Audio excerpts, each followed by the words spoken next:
Olá! Hoje nós vamos falar sobre os ruídos que podem ser percebidos durante a avaliação do aparato musculoesquelético.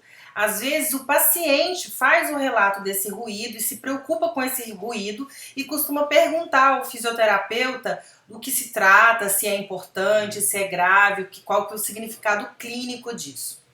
Então, gente, nós temos basicamente duas grandes categorias de ruídos. Nós temos as crepitações e os estalos. Dentre as crepitações, a gente tem as crepitações finas e as crepitações grossas. As crepitações finas podem ser percebidas à palpação ou com o auxílio de um estetoscópio.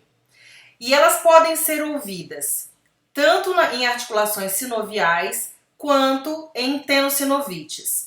Então, durante a movimentação ativa, seja da articulação que está sendo avaliada, seja do tendão que está sendo avaliado, você faz a palpação direta sobre a estrutura e observa um ruído percebido na palpação. Vejam só, a gente chama de ruído, mas ele não é audível, ele é percebido na palpação, aqui no caso da crepitação fina.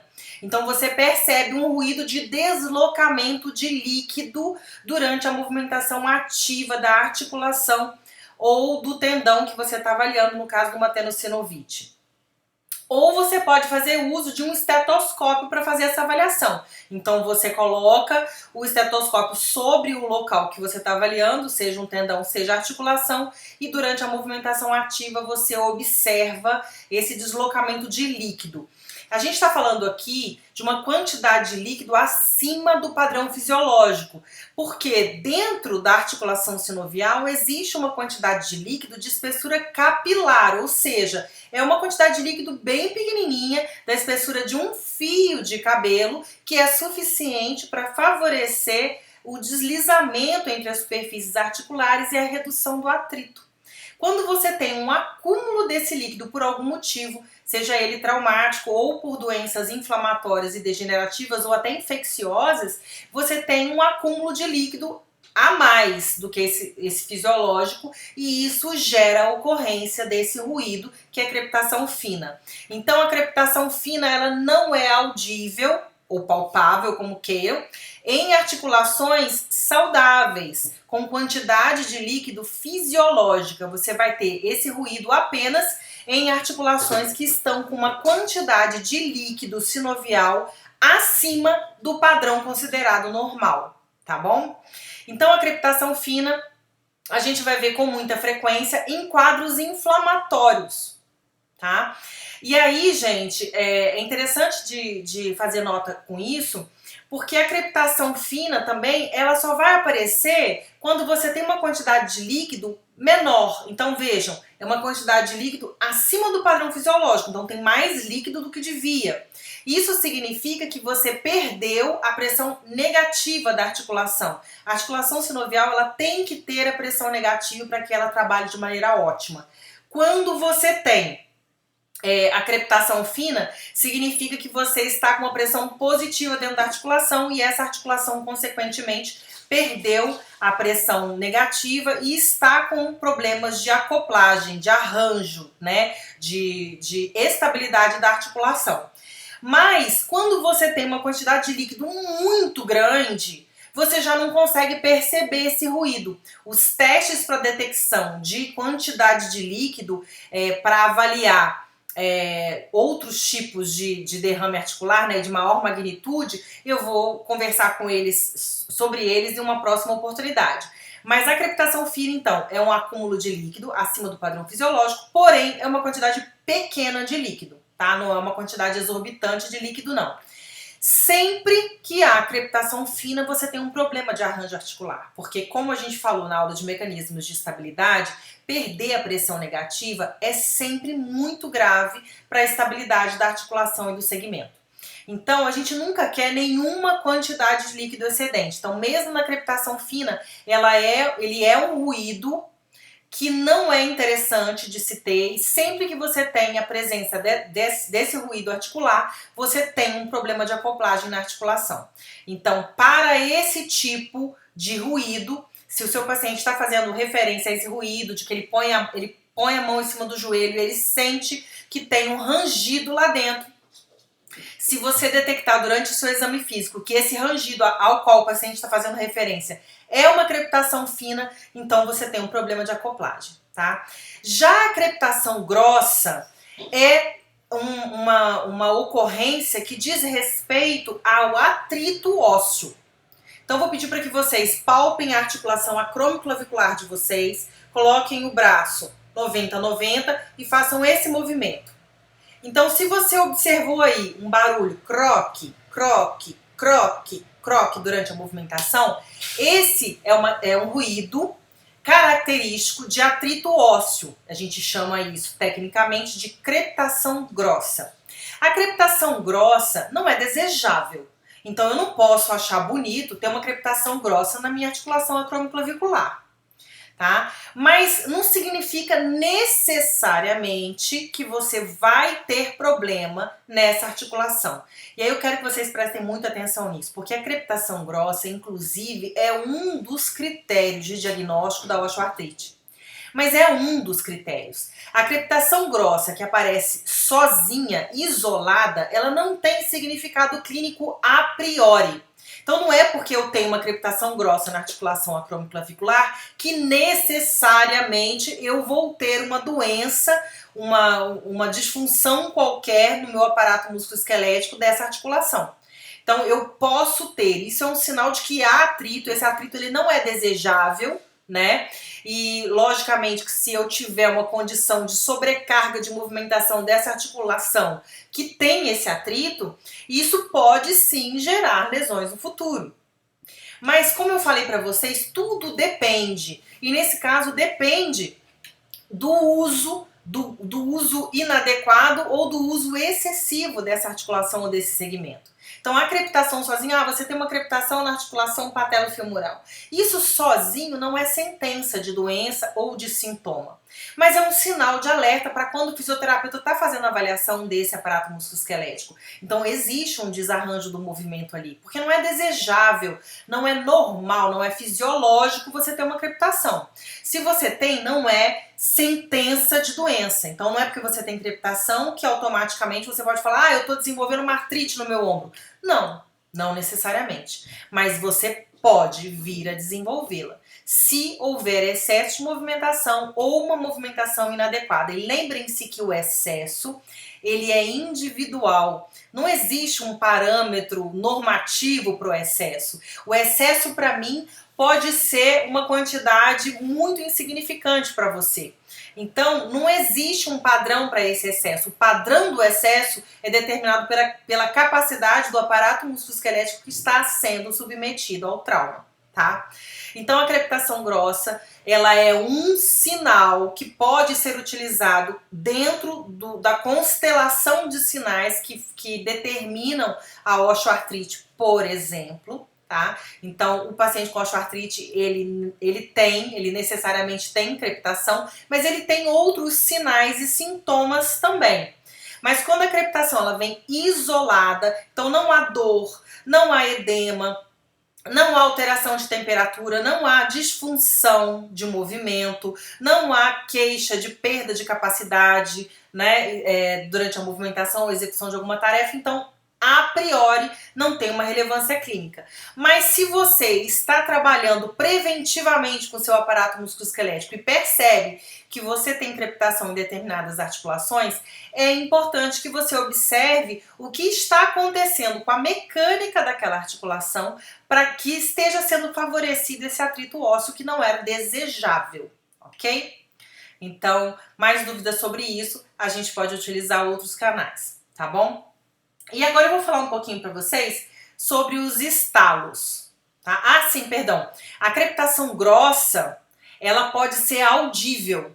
Então a pessoa está movimentando a articulação e você escuta o creco, creco, creco, creco daquela articulação à distância, tá? Mas normalmente é um ruído palpável, tá? Também pode ser palpável com estetoscópio, mas normalmente ele é palpável. A gente põe a mão sobre a articulação, solicita a movimentação ativa dessa articulação, assim como na crepitação fina, e observa esse atrito seco de osso batendo no osso, ok?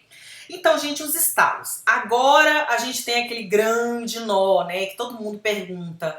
Estalo, o que que é estalo? Estalar é bom, estalar é ruim? Eu tenho o hábito de estalar, como é que é isso? Então, gente, tem aí uma grande controvérsia pra gente conversar sobre, tá? Então, a gente tem dois tipos de estalo. A gente tem os estalos articulares e temos também os estalos tendinhos.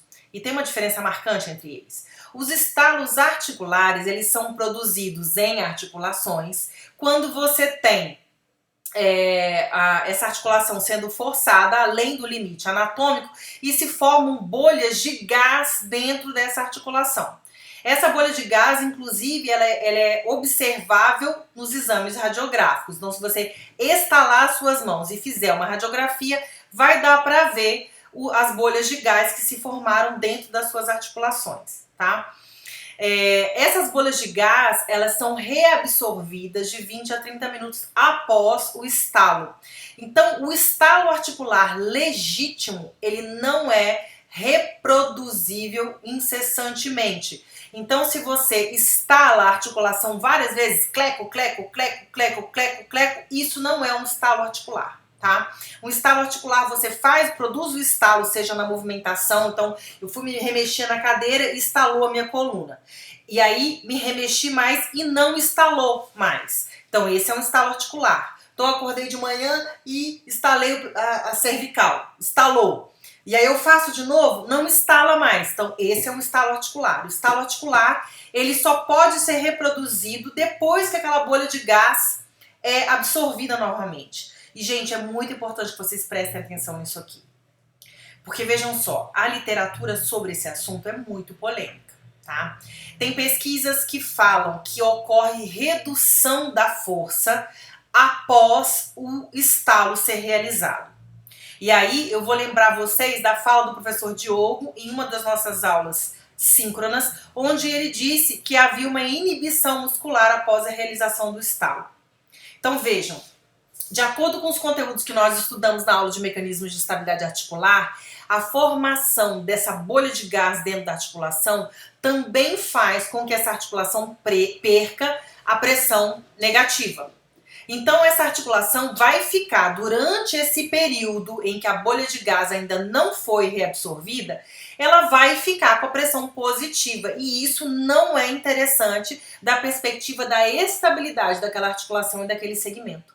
Então, o que as pessoas fazem? As pessoas vão para frente do computador, vão digitar, e aí elas estalam a mão e vão digitar. Ou seja, elas criam uma pressão positiva dentro da articulação que absolutamente não é desejável em circunstância nenhuma, tá? E inibem a musculatura e em seguida geram a sobrecarga.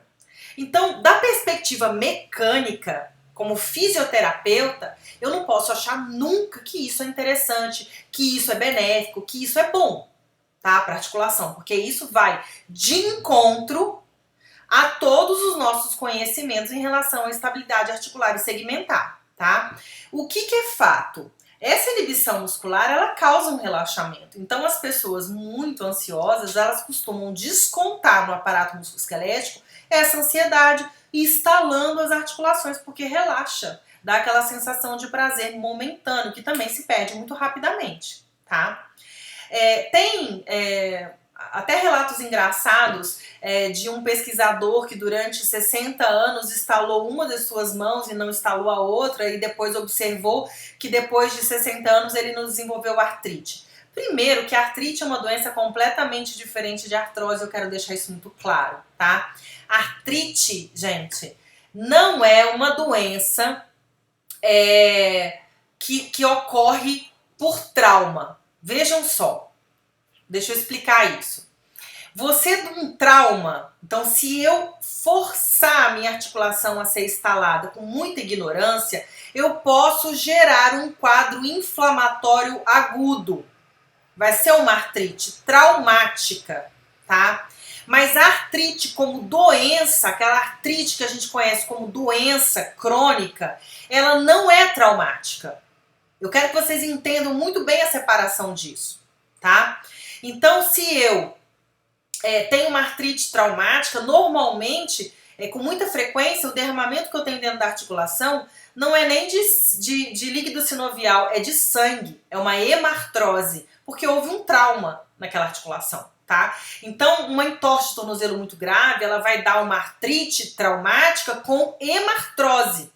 E isso é um quadro completamente diferente de uma artrite reumatoide, por exemplo, que é uma doença reumática determinada geneticamente, que ela não tem cura e ela é progressiva, aditiva e simétrica. Significa que eu vou ter artrite nessa articulação, e aí eu vou ter artrite nessa outra articulação, e aí eu vou ter artrite nessa articulação, e aí eu vou estar dando artrite, e ela vai adicionando simetricamente de um lado a outro, tá? Até que todas as articulações que serão acometidas naquele padrão evolutivo daquele paciente, porque sim, a artrite reumatoide afeta articulações diferentes dependendo da pessoa, tá? É muito comum que afete mãos e pés e joelhos, mas nem todos os pacientes têm o mesmo padrão. Alguns pacientes têm acometimento de coxo femoral e não tem de joelho. Outros pacientes têm de joelho e de coxo femoral, outros pacientes têm de glenomeral, outros pacientes têm de cotovelo e joelho e não tem glenomeral e quadril. Então, cada expressão da doença vai ser diferente em cada paciente. Tem aquelas articulações que são normalmente mais acometidas, mas isso não é regra, tá? Então, assim, não é todo mundo que necessariamente vai ter artrite naquela articulação tendo um quadro de artrite reumatoide. Então, você pode pegar 10 pacientes de artrite reumatoide e eles se apresentarem em quadros completamente diferentes, tá? Em termos de envolvimento articular. Então, vejam bem, eu posso ter uma artrite traumática aguda e aquilo lá, depois que se resolver, não gerar sequela nenhuma, não gerar problema nenhum e acabou o assunto, tá? Isso não é artrite que as pessoas costumam falar e muito menos dizia respeito à artrite que ele provavelmente estava investigando, tá? A osteoartrite é uma doença inflamatória e degenerativa crônica que, entre suas causas, tem traumas, por exemplo, tá? Então, se eu tenho um trauma muito severo no joelho, uma entorse de joelho, uma tríade maldita, que é a ruptura do ligamento cruzado anterior, do ligamento colateral medial e do menisco medial, pode, no futuro, gerar o desenvolvimento de uma doença degenerativa crônica, que é a osteoartrite naquela articulação, tá? Então, quando ele investigou isso, ele estava querendo ver se ia desenvolver artrite como doença, como expressão de doença reumática, que a gente sabe que tem um componente genético na transmissão, que é o componente familiar, né? Então, assim, se fosse a osteoartrite, ainda teria algum nexo, né? Mas a artrite não teria muito nexo. Essa pesquisa fora, gente, que é o seguinte: a osteoartrite é uma doença que ela é causada por múltiplos fatores. Como eu falei, então você teve um trauma, esse é um fator, e esse fator pode se juntar a outros fatores e fazer com que você desenvolva doença, ou não, tá? Então a osteoartrite é também uma constelação etiológica. Então a pessoa que estala crônica e sistematicamente os dedos várias vezes ao dia e tem um trabalho manual e tem pessoas na família, a avó, a mãe principalmente, com osteoartrite de mão, e aí você vai juntando esses fatores e aí a pessoa pode desenvolver a osteoartrite de mãos. Então eu, por exemplo, eu sou hiperflexível, eu sou hipermóvel, então as minhas mãos também são hipermóveis. A minha avó materna tinha osteoartrite de mãos, a minha bisavó materna tinha osteoartrite de mãos e minha mãe tem, né? Eu sou fisioterapeuta, eu sou professora, eu trabalho muito com as mãos. Se eu ainda, por cima, adicionar a isso o estalar crônico de dedos, a minha probabilidade de desenvolver osteoartrite é ainda maior. Tá? Agora, não significa que eu vou desenvolver mesmo se estalar, ou não significa que eu não vou desenvolver se não estalar. Vocês entendem? Porque aí eu já tenho outros fatores também dentro dessa constelação que me favorecem a ter. Então, gente, nada aqui é sentença, tá? Então você pode passar a sua vida inteira estalando o seu pescoço, estalando a sua mão e nada acontecer, tá? Mas você pode ser um instalador crônico e desenvolver a osteoartrite na mão, sim. Por quê? Porque se você estala a mão, gera inibição da musculatura, E, gente, tanto espasmo muscular protetor quanto inibição muscular ocorre onde tem músculo, tá? Eu já ouvi gente falando por aí que espasmo muscular protetor só dá na coluna. Espasmo muscular protetor pode dar até no corrugador do supercílio, tá? Então, espasmo muscular protetor pode dar até no corrugador do supercílio, se você, né, tiver motivo para isso. Então, aonde tem músculo, você vai ter espasmo muscular protetor. Então, você pode ter espasmo muscular protetor na mão, no pé, em qualquer lugar que tenha músculo, tá? A minha tela apagou aqui, eu me perdi um pouco do raciocínio, desculpa. Então, você vai lá, gera uma inibição da musculatura, gera uma pressão positiva na articulação e sobrecarrega essa articulação. Isso não é bom da perspectiva mecânica. A gente não pode, como fisioterapeuta, e conhecendo mecanismo de estabilidade articular como a gente já conhece, achar que isso vai ser bom e que isso não tem efeito nenhum. Ainda que eu não tenha pesquisas para provar isso. Porque, gente, como que seria uma pesquisa para provar isso? Né? Você teria que pegar e acompanhar pessoas ao longo do tempo. Não adianta ser uma pessoa só, porque, como eu falei, é multifatorial, né? E entram várias coisas nessa equação aí. Então, assim, não é que é sentença, mas também não é um hábito inócuo. E é importante que vocês entendam isso. A pessoa que tem osteoartrite, ela tem um espessamento da articulação. A articulação fica mais larga, mais achatada, mais quadrada do que uma articulação normal. E isso fala de um remodelamento ósseo, tá? Então, é importante que vocês pensem nisso. Fora o seguinte, se você descontar muito a sua ansiedade nas suas articulações, estalando para conseguir aquele relaxamento, aquela sensação de afrouxamento que o estalo gera, né, de relaxamento que dá no ombro, que dá no pescoço.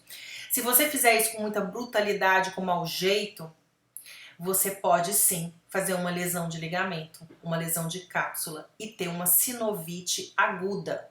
Seria uma artrite traumática, né? Porque você está gerando um processo inflamatório agudo por causa do trauma.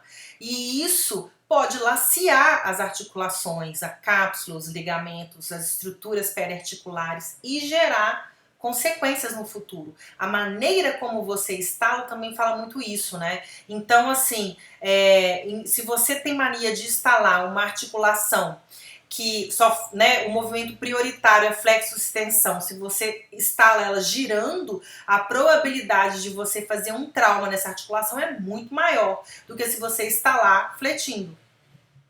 Tá? Mas mesmo fletindo, se você flexionar com muita violência, com muita força, de forma insistente, né, ficar repetindo antes que aquele intervalo de tempo da reabsorção ocorra, você também pode fazer trauma. Então, se vocês querem um relaxamento, eu recomendo fortemente que vocês optem por fazer um alongamento. Para fazer técnicas de mindfulness, de meditação, de controle da respiração, de alongamento, tá? Técnicas, yoga, né? Tai Chi Chuan, que são técnicas que trazem esse acoplamento, né, mente, corpo, espírito, e dão um relaxamento muito mais integral do que esse relaxamento local que tem um efeito que vai passar super rápido e que ainda coloca em risco as suas articulações. E vocês vão ser fisioterapeutas, né, gente? Então tem que pensar, tem que cuidar das mãos da gente com carinho, porque se a gente tiver dor para atender o paciente fica muito difícil. Tem muitas técnicas que exigem muita força de mão. Vocês devem já ter visto artigos que mostram como que a força da mão do fisioterapeuta aumenta do primeiro ao último ano de graduação na faculdade. E o quanto ela é muito maior no profissional fisioterapeuta do que numa pessoa regular, numa pessoa que tem um outro emprego, uma outra profissão. Então, quando eu era ativa, quando eu atendia muitos pacientes ao dia, eu tinha 2,5, 3 vezes mais força de preensão nas mãos do que uma mulher da mesma faixa etária. Então, para vocês verem como que pra gente é importante essa força, essa capacidade total, tanto de mobilidade quanto de capacidade de gerar força da mão. Por mais que você use alavanca, tem técnicas que sobrecarregam muito as articulações. Eu que sou hipermóvel, por exemplo, técnicas de dígito compressão, por exemplo, né, massoterapia para algumas técnicas de fricção profunda me geram muito desconforto na principal articulação da mão. Eu não sei se eu já falei para vocês, mas a articulação mais importante da mão é a trapézio metacarpiana, que é a carpo metacárpica do primeiro dedo. Por quê? Porque sem essa articulação, você não consegue fazer oponência nenhuma, você não consegue fazer nenhum tipo de pinça, você não consegue fazer apreensão. Então, é muita perda que se tem quando a gente tem o acometimento, o processo degenerativo da articulação trapézio metacarpiana. E tem gente que instala, inclusive, essa articulação, né, empurrando, né, o metacarpo, o primeiro metacarpo para poder instalar essa articulação. Gente, sem essa articulação, você perde completamente a capacidade da mão para fazer preensão, para fazer pega, para fazer as pinças, né? Então, assim, é muito importante que a gente zele pela saúde das nossas articulações das mãos, e nesse sentido é importante que vocês tentem substituir esse hábito por hábitos mais saudáveis e que vão trazer resultados mais consistentes e mais integrativos para aquilo que você realmente precisa, do que esse hábito de estalar os dedos, ainda que tenha um monte de médico falando que não tem prova de que é ruim.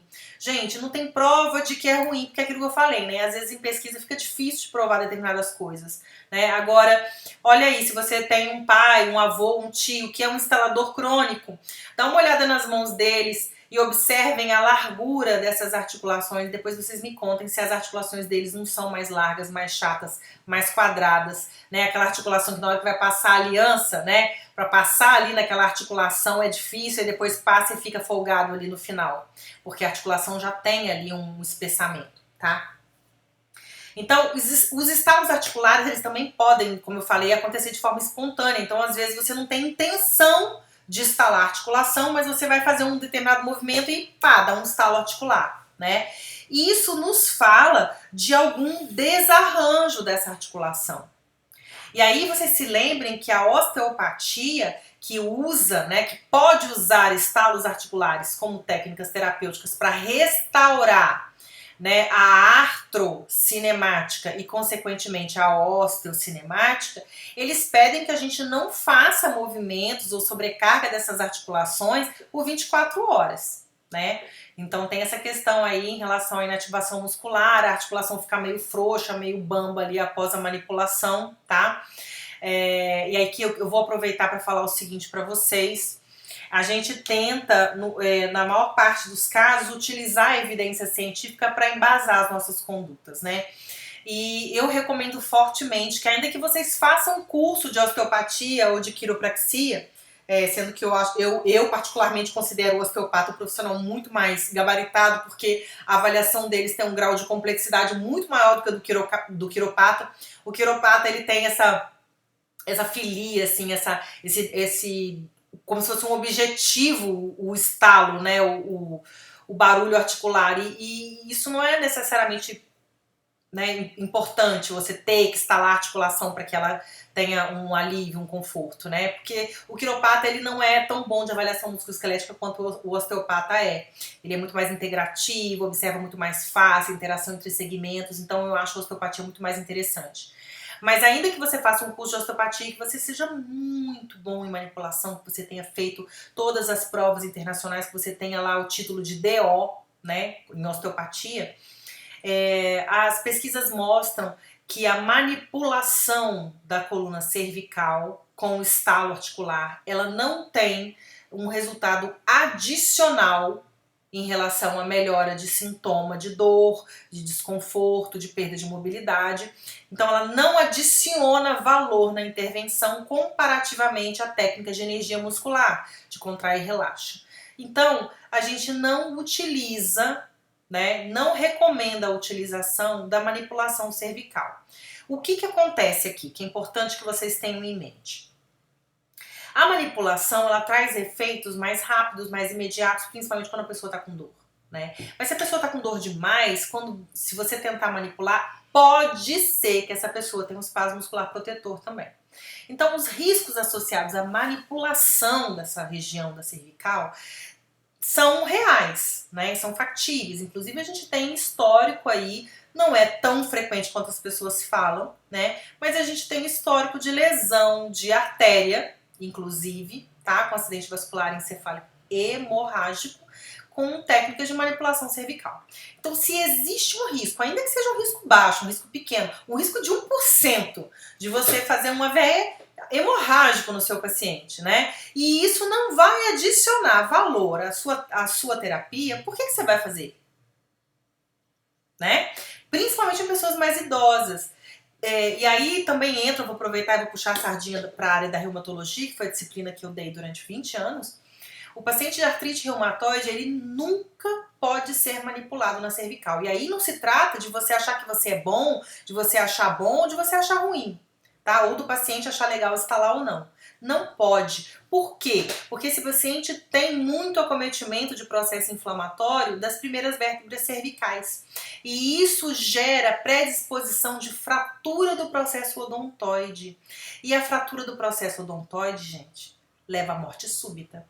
Então, a gente nunca manipula a cervical do paciente de artrite reumatoide e muito pelo contrário, para a gente fazer até manobras de energia muscular com esse paciente requer muito cuidado, muita perícia, para que você não machuque o seu paciente. Eu jamais utilizo nenhuma manobra fazendo hiperextensão da cervical desses pacientes, tá? Não faço mesmo, porque existe o risco e o risco não é pouco, porque a gente tem um paciente que normalmente é um paciente que já está na menopausa, que tem uma doença inflamatória crônica, que toma corticoide em alta dose e tudo isso contribui para que a gente tenha um tecido frágil, pouco resistente à tensão e muito sujeito à fratura. Então são ossos frágeis e a gente não pode correr o risco de forma nenhuma de fazer uma fratura de processo odontoide para poder fazer um estalo articular que não vai adicionar em nada qualidade em termos de ganho ali de resolução de sintoma ou de ganho de mobilidade, tá? Então essa aí é uma polêmica também, eu gosto muito de falar isso, porque as pesquisas já mostram que não adiciona valor na terapia, então se existe o risco, ainda que seja um risco de 0,01%, gente, para que você vai fazer? Né? Então vamos pensar e ter critério, tá bom? Então, em relação à osteopatia, o professor Diogo vai conseguir explicar a vocês melhor o propósito, né, dos estalos dentro da osteopatia, mas sem dúvida nenhuma são para restaurar a mobilidade, tá? E para reduzir o sintoma gerado pela perda de mobilidade, né? Vocês sabem que quando tem excesso de movimento em um lugar, tem falta de movimento em outro, e isso vai repercutir em todo o aparato, gerando perda de amplitude de movimento, perda funcional, dor, espasmo muscular protetor e assim por diante, tá? E aí nós chegamos no último ruído, que é o estalo tendíneo, tá? Então, gente, o que acontece quando a gente estala uma articulação várias vezes consecutivas? Então, você estala o punho, cleco, cleco. Acho que deu aqui um. Ó, tá estalando. O que é isso? Então, se eu consigo estalar várias vezes consecutivas a mesma articulação, isso não é um estalo articular, tá? Esse é um estalo tendíneo. O estalo tendíneo também não é uma condição normal, anatômica, fisiológica do corpo humano. Então, se eu tenho um estalo tendíneo no pulso, isso me fala que algo de errado não está certo no meu pulso. Porque não era para estar estalando e está estalando, né? Agora, isso também necessariamente é motivo para eu me preocupar? Não. É o mesmo caso da crepitação grossa, tá?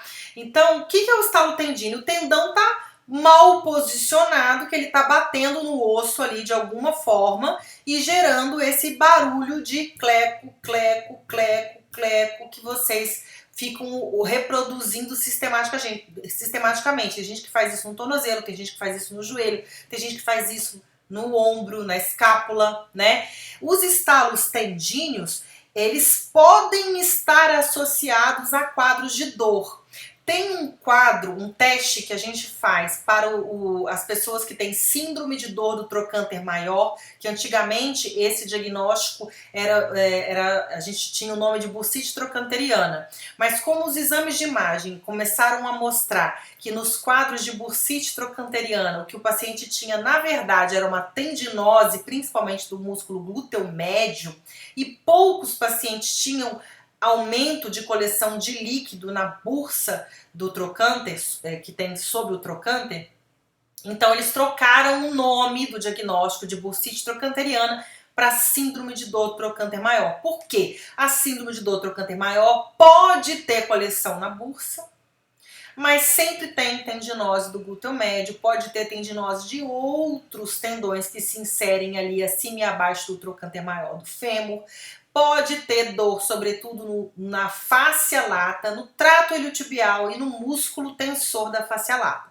Então é um quadro de dor assim bem característico, e esses pacientes podem também apresentar quadros de lombalgia associado.